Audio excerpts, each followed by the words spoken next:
Herkese selam. Tropik Meyve Bahçesi'ne hoş geldiniz. Bugün yine harika bir konu işleyeceğim sizin için. Bana sık sık sorulan sorulardan bir tanesi de hangi çeşit ekmeliyim, hangi çeşit daha verimli gibi. Aslında bu bölgeye ve iklime göre değişkenlik gösterebiliyor arkadaşlar. Öncelikle onu söyleyeyim. Şimdi birazdan zaten detaylı bir şekilde anlatacağım size. Tabii biliyorsunuz ben biraz burada pozitif ayrımcılık yapıyorum.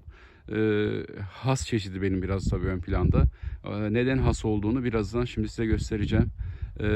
Öncelikle kanalımıza abone olmayı ve beğeni yapmayı unutmayalım arkadaşlar. Şimdi burası, şimdi videoda görmüş olduğunuz şu ağaç 20 aylık arkadaşlar. Şöyle detaylı bir şekilde göstereyim. Şöyle bakın, tam 20 aylık has ağacı arkadaşlar. Ben özellikle videolarımda da bahsediyorum. Benim favori ağacım has. Daha sonra Fuerte, Zutano, yani biraz belki Pinkerton. Aslında çok tartışmaya açık bir konu bu. Biz 12 ay avokado yetiştirmeye çalışıyoruz arkadaşlar ve 12 ay avokado yetiştirmeye çalışırken de tabii çeşitleri bulundurmak zorundayız. Burada da biraz verimli, dayanıklı, ağaç üzerinde kalabilen çeşitleri seçmemiz gerekiyor. Ben şimdi size 20 aylık bir has ağacını göstereceğim. Özellikle bunu göstermemin sebebi şu arkadaşlar. Bana soruluyor. İşte biz 1 yaşında, 2 yaşında, 3 yaşında, 4 yaşında, 5 yaşında ne kadar meyve alırız ağaçlardan şeklinde. Arkadaşlar, avokadonun çeşidine göre değişiyor. Yani her avokadonun, her çeşidin verimi farklı olabiliyor ve bu özellikle verime yatma yaşları dediğimiz farklılık gösterebiliyor. Ben şimdi size şöyle söyleyeyim. Bu 20 aylık, ama 20 aylık derken arkadaşlar bu has bakın, 20 aylığı da şöyle özetleyelim. Yani toprağa koyduğumuzdan sonraki yaş olarak bunu alacaksınız. Daha önce fidanımız biz aldığımız zaman 1 yaşındaydı. Yani 1 yaşında fidan olarak düşünün. 20 ayda bu 12-34 aylık aslında baktığınızda. Ama biz toprağa bunu dikeli 20 ay oldu. Tam 20 ay. Bakın hası göstereyim arkadaşlar. Şurada meyvelerini görüyorsunuz. Şuradan göstereceğim size. 2, 4, 5, 6, 7, 8, 9, 10. Sayacağım sizin için. 10. Şurada 3 tane var. 13, 14, 15, 16.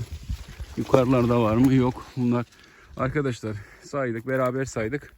20 aylık bir has ağacında arkadaşlar. Şöyle göstereyim ben size tekrar. 16 tane meyve saydık. Ben bunu, meyvelerini aslında almamız gerekiyor arkadaşlar. Fakat bunu deneme için koydurdum. Yan taraflarda da haslar var. Şimdi gösteririm ben size onları da. Şöyle gelelim. Örnek veriyorum. Burada. Bu da has arkadaşlar. Aynı yaş bakın. Burada bir tane görüyorsunuz var.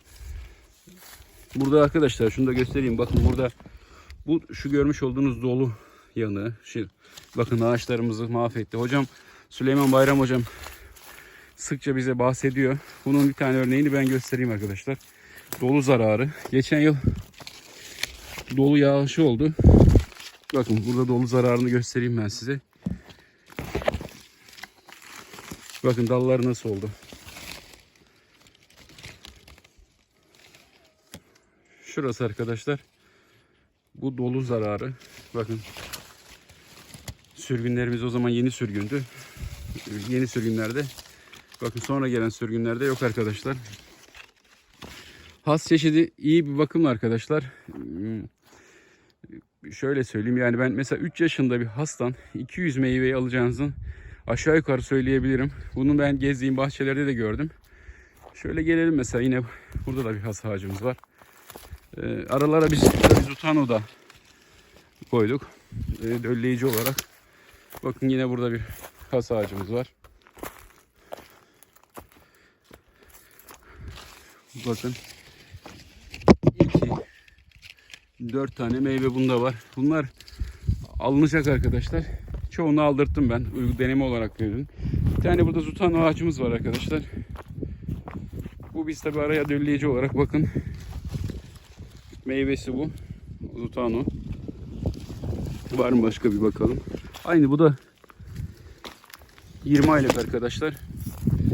Evet bakın bir tane meyve. Bu yaklaşık bir 500-550 gram var arkadaşlar. Şöyle bakalım.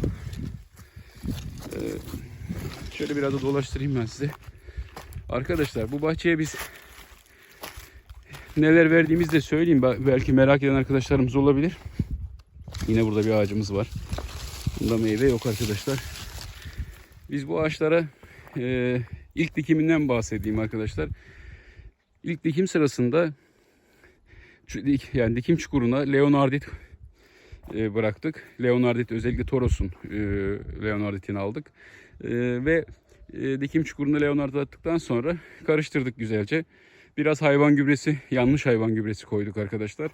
Yanlış hayvan gübresiyle birlikte iyice bir harmanladık. Ve fidanlarımızı çekirdeğe sıfır gelecek şekilde dikimini yaptık.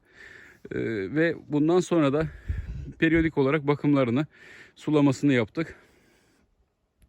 Şöyle göstereyim ben size. Ne verdik? Ben size söyleyeyim. Azot, demir, mantar ilacı ve köklendirici verdik arkadaşlar. Blackjack marka köklendirici verdik. Ve bunun dışında deniz yosunu verdik. Onu da yeni verdik geçen dönemde. Başka herhangi bir ilaç uygulaması yapmadık arkadaşlar. Gübreleme. Tamamen buna bağlı kaldık ve dönem dönem verdik ve vermeye devam edeceğiz. İçerisinde ot vardı. Bakın şurada görüyorsunuz.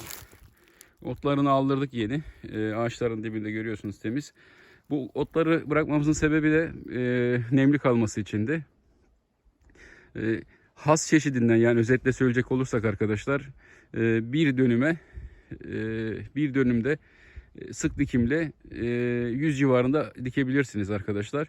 Ve bir ağaçtan 3 yaşında, onu özellikle belirteyim, 3 yaşında 200 adet meyve alma imkanınız var. Hesabını siz yapın arkadaşlar. Bir dönüme sık dikimle 100 ağaç dikebilirsiniz. Belki has biraz 3'e 3 ile bunu tabii söylüyorum.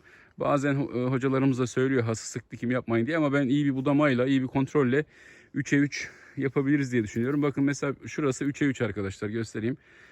Şöyle aralar 3'e 3 uygulama bahçesi olarak, burası 3'e 3. Yani biz bu 3'e 3'ü şuradan baktığınız zaman şu iki fidanın arasını, yani bu 20 aylık, yaklaşık daha bunun gidecek yeri var. İyi bir budamayla arkadaşlar güzel meyve alırsanız hesabını siz yapın. 3 yaşında 200 meyve has çeşidden alabilirsiniz. Bunu özellikle belirteyim. Yani bu bölgeye göre, bakıma göre değişir ama hani çok hani ahım şahım bakmak da değil. İyi bir ortalama bakımla arkadaşlar ve yerini de hani iyi bir, çok eksi don zararı olmazsa iyi bir bakımla, ortalama bir bakımla 200 meyve alırsınız 3 yaşında. Bu hesabı siz yapın ve avokado seçimini, tercihlerini kafanızda oluşturun. Yani hangi fidan dikerim, hangi çeşit dikerim? Ben has çeşidini öneriyorum. Daha sonra belirttiğim gibi Fuerte, Zutano, Pinkerton diye devam ediyor benim çeşitlerim. Ama tabii biz avokadoyu 12 aya yayabilmek için başka çeşitler de dikmemiz gerekiyor. Ama has tabii biliyorsunuz Aralık'ta başlıyor hasadı, Haziran'a kadar gidiyor. Zaten ciddi bir periyot bu. Fuerte'yi de Kasım gibi başlatıp Aralık, Ocak, Şubat gibi gittiğini düşünürsek, has, Fuerte, işte Zutano'yu da eklersek aslında belli bir aya yaymış oluyoruz. Bu çeşitler neden önemli? Has ve Fuerte ihracat kalemi, ihracata giden bir çeşit. Zutano çok ihracata gitmiyor ama verimi yüksek. İyi bir dölleyici, iyi bir anaç çekirdek. Dolayısıyla bizim Zutano'ya ihtiyacımız var. Ama her yere de Zutano dikmeyelim arkadaşlar. Her yere de has dikebiliriz. Hası çok öneriyorum. Daha sonra da Fuerte. Benim hani avokado çeşitleriyle ilgili söyleyeceğim bu. Hası gösterdim size. Gördünüz 20 aylık bir ağaçta 16 tane meyve saydık arkadaşlar. Daha fazla da olabilir. Az da olabilir. Bu değişebilir. Yani bu daha geçen yıl toprağa koyduktan sonra 1. yaşında arkadaşlar. Mart'ta biz bunu diktik. 20 Mart, 13 Mart'ta. 13 Mart'tan diğer 13 Mart'ta çiçek açtı. Yani bir yıl içinde. Ve şu an biz Kasım'ın 10'undayız. 10 Kasım'dayız. Ve 10 Kasım'da 16 meyve saydık. Yani birlikte saydık arkadaşlar. Yani has çok önemli. Hasında iyi bir budama yapmamız gerekiyor arkadaşlar. Hani bizim şartlarımız elverişli değil ama böyle hani şart varsa örtü altı sistemi, Süleyman Hocam da bahsediyor. Örtü altı sistemi, ekonomisi, bütçesi olan arkadaşlar, büyük yatırımcıların örtü altı sisteminde hası müthiş bir değere sahip olur. Gösterdim size, dolu zararı, güneş yanıklıkları oluşabiliyor. Ne kadar biz bunu iyi bir budama yaparsak, elimizden geldiği kadar tutmaya çalışırsak da Bunlar olabiliyor. Yine videolarımız devam edecek. Kanalımızı beğeni yapmayı, abone olmayı mutlaka unutmayalım arkadaşlar. İleride Fuerte, Zutano, diğer çeşitleri de göstermeye çalışacağım. Özetleyelim tekrardan. 20 aylık has ağacımızda 16 meyve saydık. Ben gezdiğim, gördüğüm diğer bahçelerde bakarak size ortalama bir hesap söylüyorum.